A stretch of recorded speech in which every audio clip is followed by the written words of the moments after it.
complete line. Yeah. ध्यात्वा नीलोत्पलश्यामं रामं राजीवलोचनम् ध्यात्वा नीलोत्पलश्यामं रामं राजीवलोचनम् Janaki लक्ष्मणोपेतं जटामकुटमण्डितम् Janaki लक्ष्मणोपेतं जटामकुटमण्डितम्। Very good, very good. श्रीमाता। Right.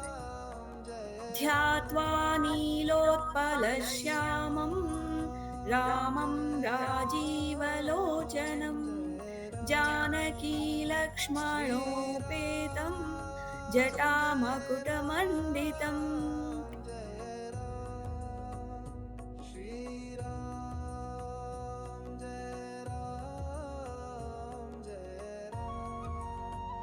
Shri Ram